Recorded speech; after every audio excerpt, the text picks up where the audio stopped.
They say silence is empty, but in the heart of loneliness, silence screams. A man lies awake in the glow of his screen, surrounded by a million voices, yet unseen. A woman eats dinner in a crowded cafe, untouched by the laughter around her. This is not solitude. This is exile. You were never meant to know this kind of quiet, a quiet that follows you even in company. Loneliness is not what you think. It isn't absence. It's a presence, a shadow, and it has something to tell you. Let's go there. We are more connected than any generation before us. Text messages, video calls, endless scrolling faces. And yet, we are lonelier than ever. According to a global survey by Signia, over 61% of adults report feeling lonely. In the UK, the government appointed a minister for loneliness.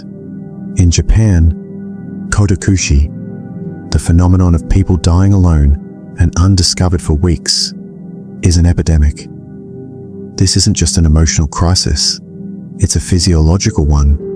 Chronic loneliness increases your risk of death by 26%. It is as harmful as smoking 15 cigarettes a day. It compromises the immune system. It warps cognition. It leaves fingerprints on the body and mind alike. And still, we whisper it. We hide it. Why? Because in a world that worships productivity and performance, loneliness is a stain. It implies failure. Failure to belong, to attract, to be worth someone's time. And yet, the real betrayal isn't that we feel lonely. It's that we live in a society that pretends we shouldn't.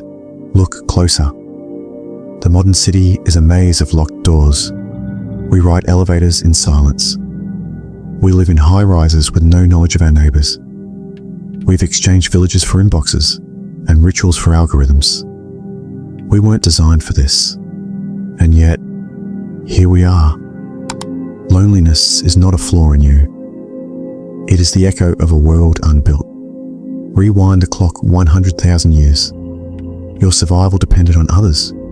You slept in groups, ate in groups, wept, laughed, hunted in groups. Alone meant danger. Alone meant death. So we evolved brains wired for tribe. Oxytocin, dopamine, serotonin. These were our biochemical love letters to connection. We didn't just want others. We needed them. Even today, infants who are not touched, not held, begin to die. Loneliness is not a character flaw. It is a biological alarm bell. But something changed, slowly, then suddenly. The Industrial Revolution severed labour from community. Cities ballooned. Families shrank. Religion waned. Digital life arrived. Now, you can live your entire life inside an apartment, order food without speaking to a soul, work remotely, date online, make friends through usernames.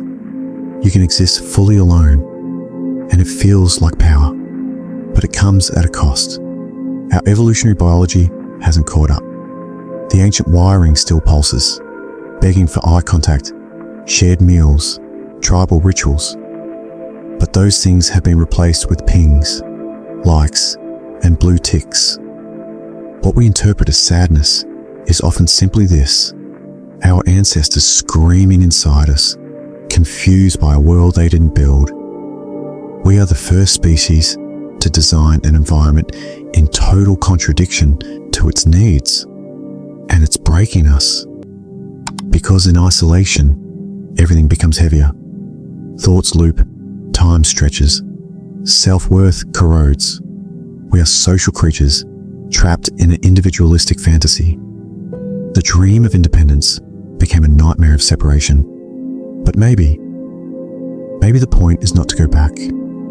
Maybe the point is to listen to that ache, to understand what it really wants.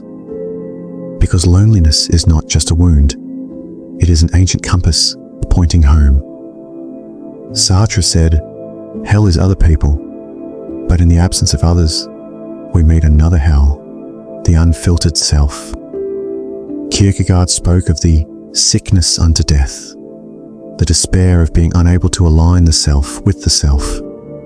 In solitude, we confront the absurdity of life, the aching contradiction between the mind that seeks meaning and a universe that offers none. Albert Camus called this the absurd. To be conscious is to be alone inside one's skull, forever translating experience into meaning. No matter how many words we speak, no matter how many hands we hold, there is a space within us that remains unreachable to others. And maybe that's the real loneliness. Not lack of company, but the realization that no one will ever fully understand you. We scream into the cosmos with poetic longing, but it does not echo back. And yet, that same realization can birth something else, something strange, something liberating. If we accept that no meaning is given, then meaning must be made. If no one can ever know us fully, then we are free to create ourselves. Camus wrote that we must imagine Sisyphus happy, not because his task is meaningful, but because he gives it meaning. In this cosmic loneliness, you are the author, the actor, the stage. Loneliness becomes not just a wound, but an existential canvas. Philosophy does not cure loneliness, but it can dignify it. You are not alone because you are broken. You are alone because you are conscious. And consciousness, by its very nature, is a solitary miracle. Every day, we scroll past hundreds of lives, perfect vacations, loving couples, filtered joy. But beneath the hashtags lies a different truth. Curated connection is not connection at all. We live in dopamine loops, each notification a hit, each message a mirage. The platforms promise intimacy, but deliver performance. We craft versions of ourselves for approval. We interact, but we do not relate. You can have 5,000 followers and still cry alone at night, because the brain cannot be tricked. It knows the difference. True connection requires vulnerability, presence, eye contact, silence, space. But those things take time, and time is something the algorithm cannot sell. So we settle for fragments. We post a thought, wait for hearts. We send a selfie, wait for fire emojis. We feel seen, but not known. This is not your fault. These systems were designed to keep you hungry, and loneliness is the fuel that keeps the machine running. Because if you felt full, you wouldn't scroll. And yet, here's the irony. In trying to escape our loneliness, we often deepen it. The illusion of connection becomes a digital hall of mirrors. What we seek is not presence, but proof. But presence cannot be coded. It must be lived. Now imagine this. You turn off your phone. The room is quiet. There's no one there. No replies. No updates. Just you. And suddenly, something surfaces. The fear. The ache. The question you've been avoiding. Loneliness strips the noise. It silences the distractions. It hands you a mirror and asks, "Who are you when no one is watching?"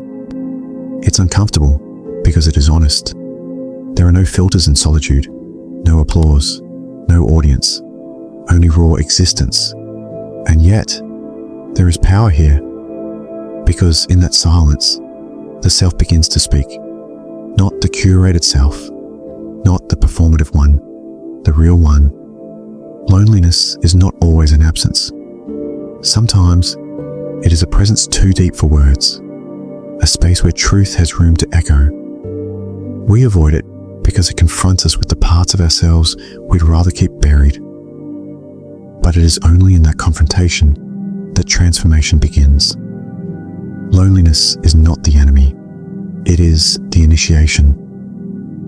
We long for someone to understand us completely, to finish our sentences, to feel our pain as their own. But what if that longing is the problem?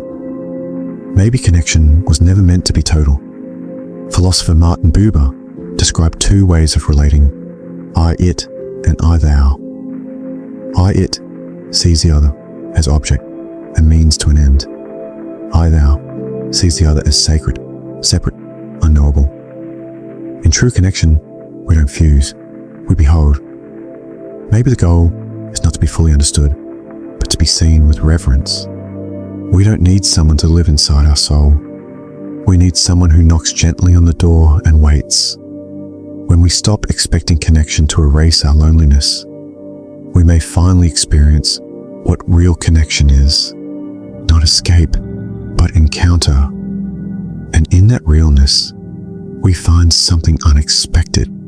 Not an answer, but a hand reaching out. Not clarity, but companionship in the haze. So if you're lonely right now, let me speak to you directly. Dear you, if you're watching this in the dark, if your chest feels heavy, if your silence feels like a weight, you are not broken. You are feeling something ancient, something true. Loneliness is not a flaw. It is a flame. And though it burns, it also illuminates. You are not the only one lying awake wondering if you matter. You do. The ache you feel is proof that you were made for love, for witness, for belonging. Not in the digital sense, in the human sense, in laughter shared over food, in a tear caught by a hand, in the quiet of someone who stays. You are not too much. You are not too strange. You are not invisible. This world moves fast, but you, dear one, are allowed to slow down, to feel, to long, to hope. There is nothing wrong with your heart. It is working. That's why it hurts. Stay tender. Stay open. You are not alone in your loneliness. And that, strangely, makes all the difference. Maybe the question isn't just how to escape this feeling, but what it's trying to teach us. What if we've been asking the wrong question? What if loneliness isn't the enemy, but the truth? And connection? What if it's the dream? The illusion? A momentary reprieve from the reality that in the end, we are each our own universe. But maybe that's not as bleak as it sounds. Because when you see the truth clearly, you stop waiting to be saved by others. You start building a relationship with yourself. And from that inner fullness, something miraculous happens. You connect without clinging. You love without losing. You show up not to be completed, but to share the completeness you've built. Maybe the cure for loneliness isn't outside you. Maybe it starts the moment you stop running from the silence and start listening to what it's been trying to say. So next time you feel alone, remember, you are not empty. You are vast, and that is something worth sitting with. If this video moves something in you, if it spoke to the quiet place within, let's not keep it silent. Subscribe for more stories like this. Share it with someone who needs to feel seen. And in the comments, if you feel brave, tell us, when did loneliness teach you something real? You're not alone here.